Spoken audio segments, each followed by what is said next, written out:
Having the wolves at the door it has a way of focusing minds. And so we're seeing more action, more looking over the horizon in Europe for the first time since the Nazis were around. I mean, I still think Europe's doomed. Their demographics aren't much better than the Russians or the Ukrainians. But to actually be facing their problems head on and putting resources to buying themselves more time, we've not seen that in Europe in modern history at all. Hmm. And now it's here. You've also written that the Ukraine war has given impetus to the European Union. What are you noticing there as a result of the Ukraine war? It's interesting. The EU was never an institution, or at least in the last 15 years, that I've been overly impressed by. They tend to have long, drawn-out arguments over the most pointless things and decisions that the Americans can literally make in an hour or two. I mean, we beat ourselves up about how long it takes to do anything here. It's nothing compared to Europe. Oh my God. It's like our bailout, for example, for the subprime situation, from genesis to first application, that was under a week. Hmm. The Europeans, it took 14 years. I mean, they still haven't fully implemented the bailout program from 2007. Hmm. Just the degree to which everything just drags on forever is almost painful. But then the Ukraine war happened, and all of a sudden they issued their first joint bond and started buying ammo. It's like, Hmm. having the barbarians at the gate has a way, that's probably the wrong phrase. Having the wolves at the door it has a way of focusing minds. And so we're seeing more action, more thoughtfulness, more looking over the horizon in Europe for the first time since the Nazis were around. And that's quietly amazing in its own way. I mean, I still think Europe's doomed. Their demographics aren't much better than the Russians or the Ukrainians.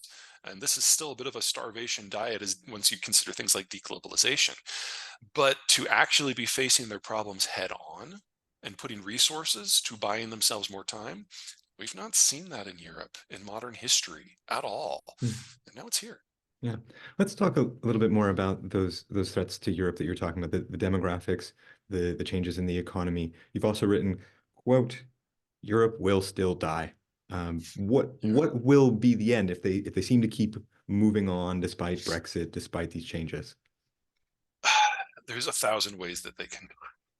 I'm so sorry. Mhm. So, when they started confiscating insured bank deposits for their financial bailouts back in Mm. '07 and '09, that basically ended the euro as a meaningful currency on the global stage. So they are trapped in a regional currency system.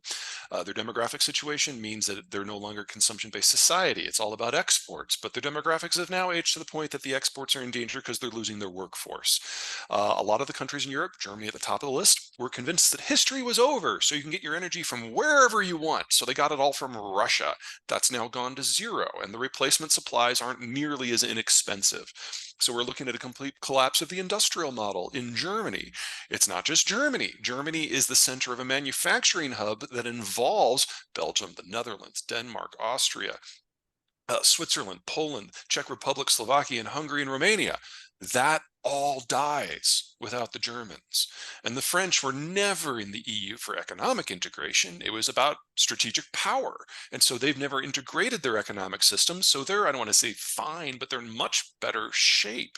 And they will absolutely go their own way if they're expected to pay for Germany. So every pillar of support and understanding, every bit of intellectual foundation that has undergirded the EU has now been proven wrong and terminal. And so we either get a complete reimagination of the European alliance that uses a different economic model than socialism or capitalism, or it just dies. Mm. And I think it just dying is more likely. Now, this isn't the end of the idea of Europe, but it will have to be reinvented on the other side of this break. And it's going to look very, very different. And if this is the first time that Europe has ever gone through traumatic change without a military conflict, that would be amazing, but it would be betting against history. For Great Britain, what role do you see in all of this? Do you see them being interconnected and suffering as well, or do you see them sort of rising along with the US and being secure and detached? That's up to them, and they're having a hard time making up their damn minds. So when the topic of Brexit first came up, I was like, well, that's logical. If you're like me and you see that there's an end of the road in the European Union, then getting out well before that end and starting on whatever's next makes a lot of sense. And so I wasn't shocked when Brexit passed the referendum. What shocked me is that we have now been through 4 governments in Britain, I think, that haven't figured out what's next. And the topic of what next is not really a topic for the election that's coming up. Just the degree that the Brits have lied to themselves and just absorbed that into their political life is stunning. And it means that their options are becoming very limited. If you are going to be part of a trading bloc, you either want it to be close, like the EU, or you want it to have a strong economy and especially a relatively young economy, demographically speaking, so that it can consume what you produce. Well, if the EU is not part of that, and even if the Brits go back right now, I don't think they would get let in. The only other option is the United States, and that means joining functionally NAFTA in some way. That means you have to do it on NAFTA's terms, specifically America's terms. And that means things that the UK has going on in agriculture, in manufacturing, in energy, and especially in finance have to be resolved to American preferences. So when the Brexiteers were lying to the voters about the fact that they could get a free trade deal with the United States and easily and get better terms than they got from EU, I mean, they literally just made that shit up. And as soon as the British negotiating team came to the Trump administration to ask for terms, they were left ashen faced with how horrible the terms were going to be. Biden comes in, they come back like new president, better deal. No, terms are the same. So until such time as the decision makers in London, regardless of the political parties, realize that your options now are be a middle power that doesn't matter economically in a box with a terminal demography where things are fading day by day, or give up your economic sovereignty in order to join a more dynamic system where growth can be guaranteed over the long term, but you are not the decision maker.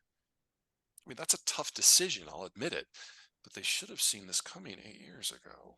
I mean, any Brit who has a realistic understanding of British history since 1930 realizes when it comes to trade, when it comes to anything, the Americans are not pushover negotiators.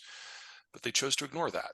And that has landed them in this little nether world where London is stewing in its own juices and the situation is getting worse month by month. Thanks for watching that clip from my most recent interview with Peter Zeihan. To see the full episode, check out the box on the screen or the link in the description.